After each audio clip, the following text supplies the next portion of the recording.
This is our hotel in Parkgate in London. That's the magnificent bedroom, our bathroom. Quite a spacious room. We're on the first floor.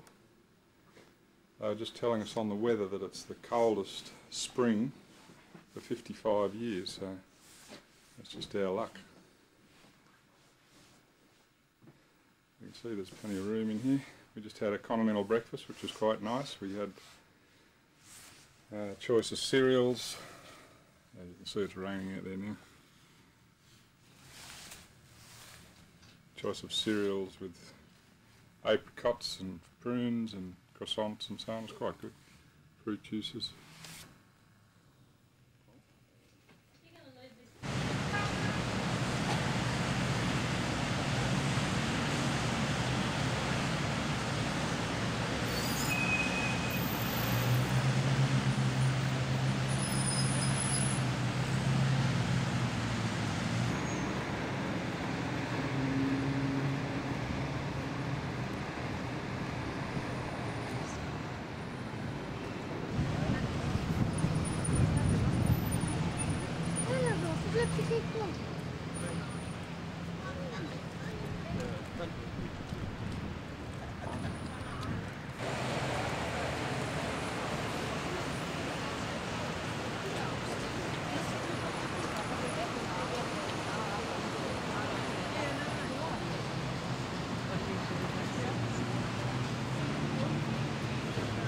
Can you see her?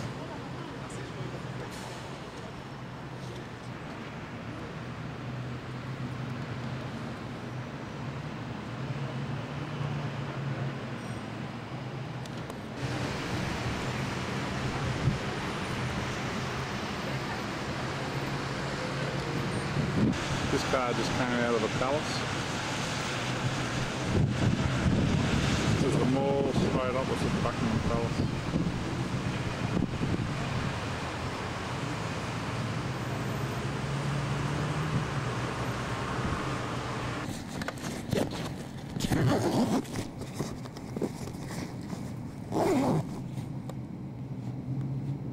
Look at that map.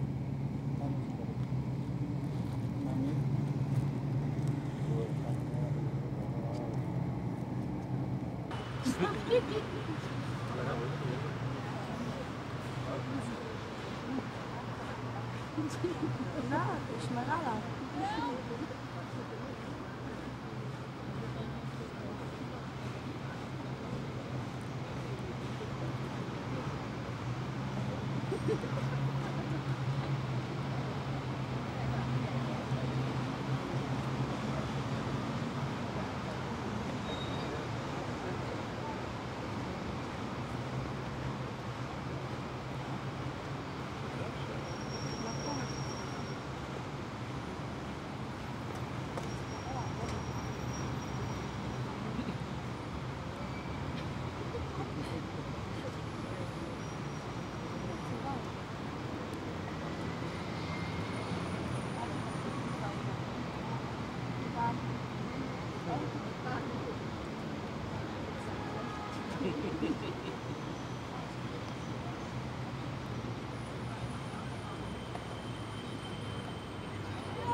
At that hill, no buildings, but we had a scaffold ready to go whenever we needed it.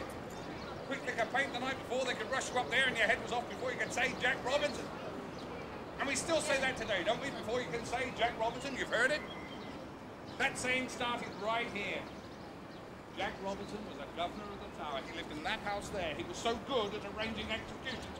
They started to say in the city, you can have it done before you can say... Jack Robinson. Isn't that interesting? In fact, it's still... Isn't that God? 125 men of note had lost their lives. Noblemen, men with money, aristocrats. That was an honour, wasn't it, to lose your life up there? An honour. A dubious honour, but an honour nonetheless. It was a quick exit, lock and hang. What about us commoners? If we upbuilt that, mind you that all these towers were used at one time or another. The last man to lose his head on Tower Hill was held in that settlement at that time. His name was Simon Fraser, born London, Scotland, 8 years of age. Arrested for his part in the second Jacobite uprising. On the morning of the 9th of April, 1747, Simon Fraser became the last man in English history to make that one-way journey to Tower Hill. Later today, you can even see the block that was used on that occasion, preserved in the White Tower as a reminder of those terrible days. The word, and there it is, the Byward Tower. Isn't that fabulous?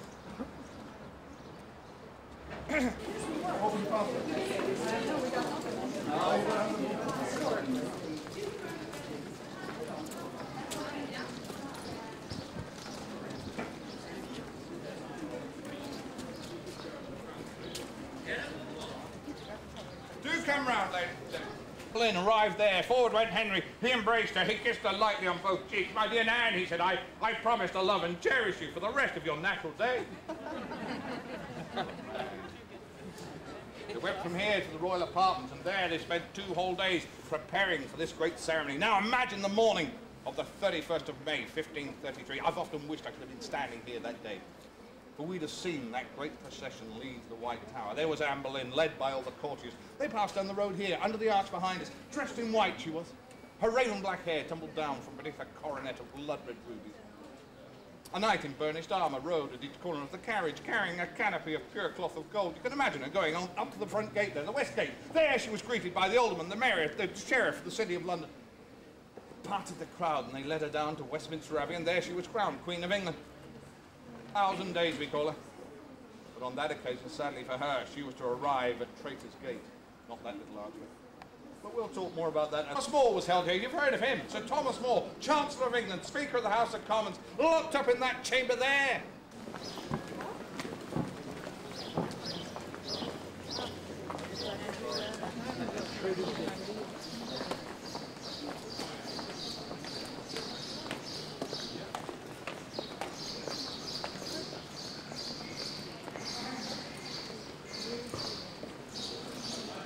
That's what we call him, Henry III, the Builder King.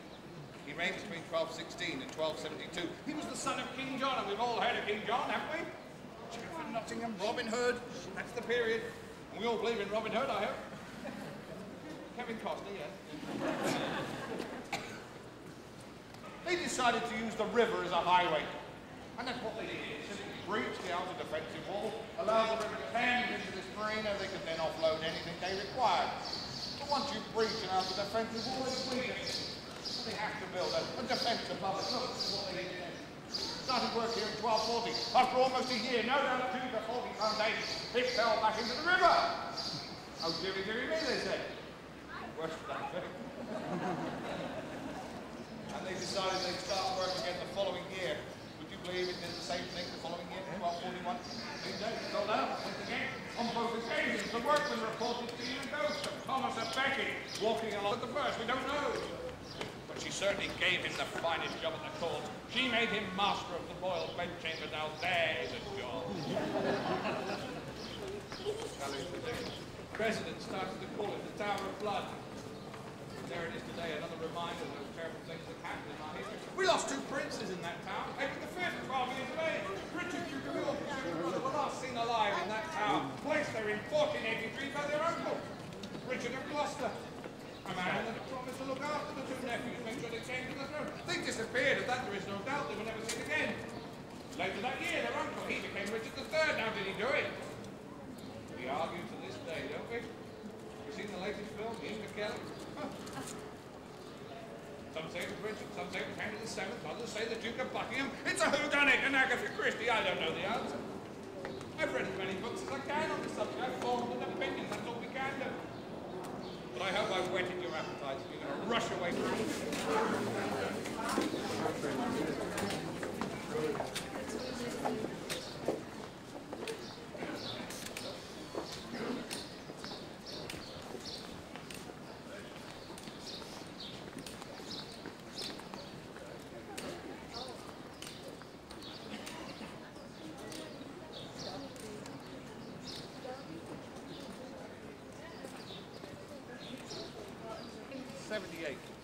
William started work on this wonderful fortress.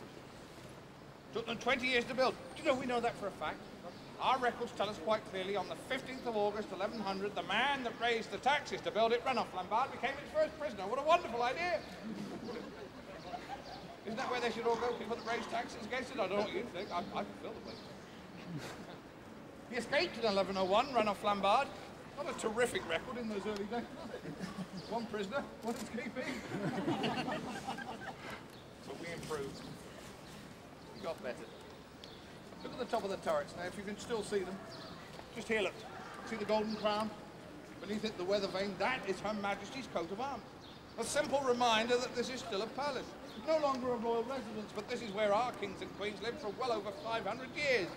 The last king of England to hold court on that top floor was James I, James VI of Scotland.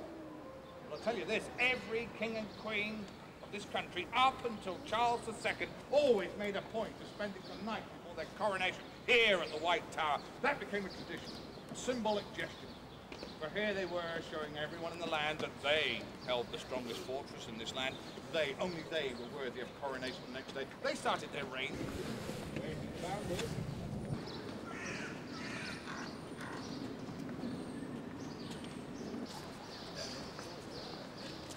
We're standing on the Tower Green, ladies and gentlemen.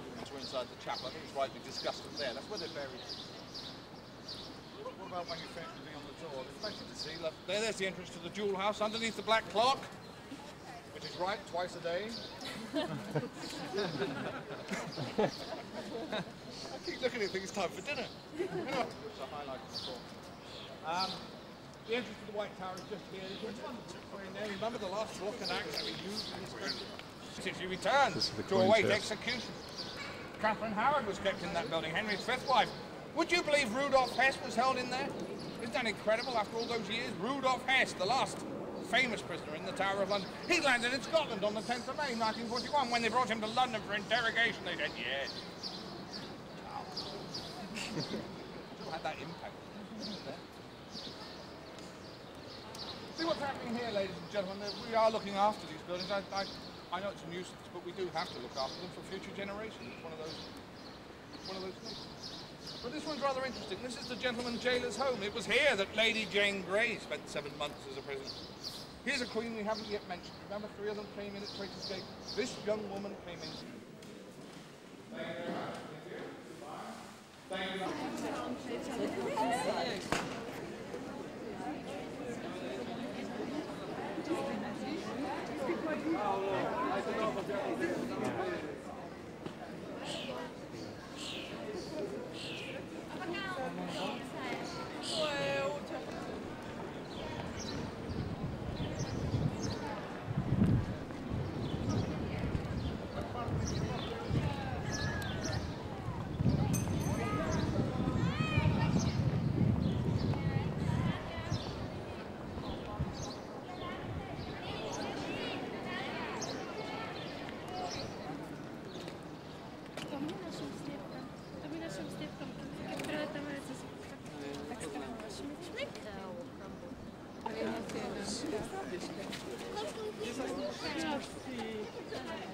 you very much. Thank you. Thank you.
London Bridge.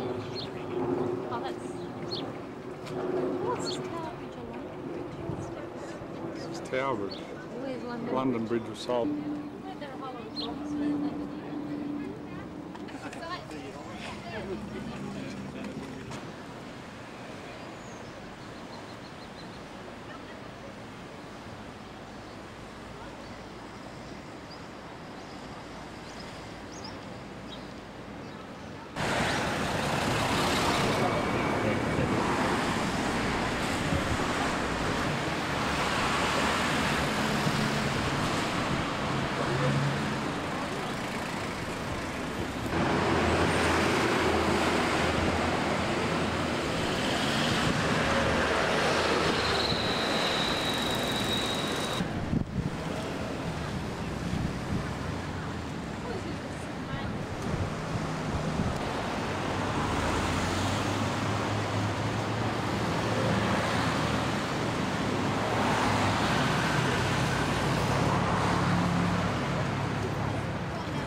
Can't see much.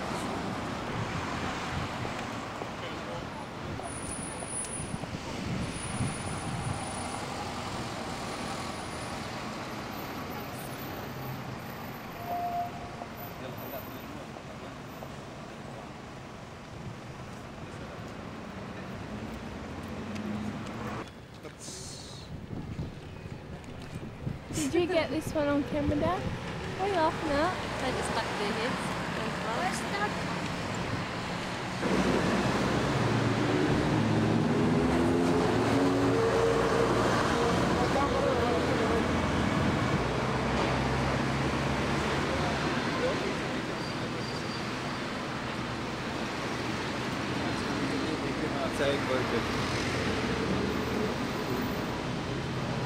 Say it again. No, What was Westminster? this is Parliament House. Westminster was that first one when where they new places built.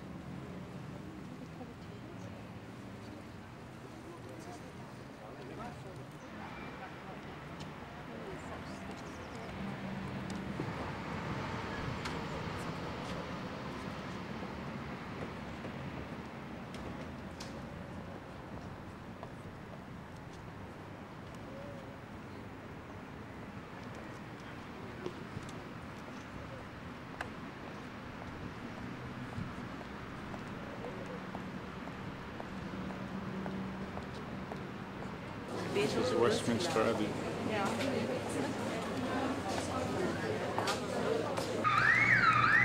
This is Westminster Abbey, if you can hear my voice over the car alarm.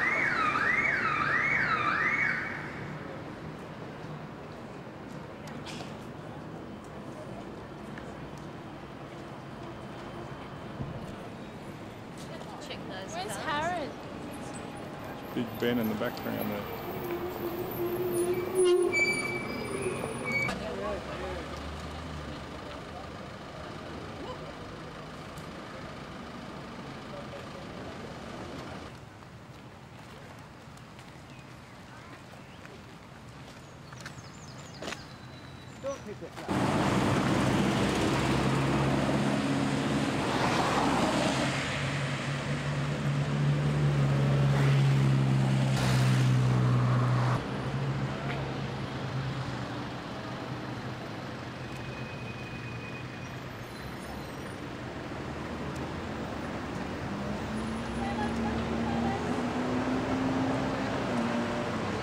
Up Regent Street to Piccadilly Circus, which is right at the end.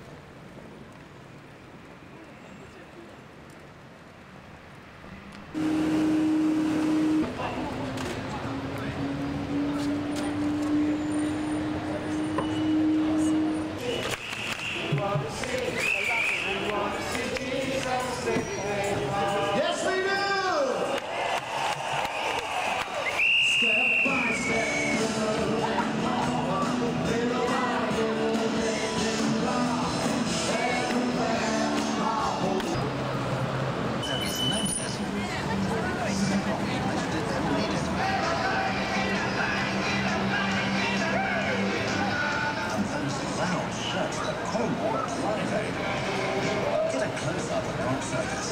Or maybe just marvel at how we got hold of Eric Clapton's favourite girl. But the real fun starts when you turn up the volume on your personal infrared stereo headphones. It looks like a different place than I. Remember how it all started? We do.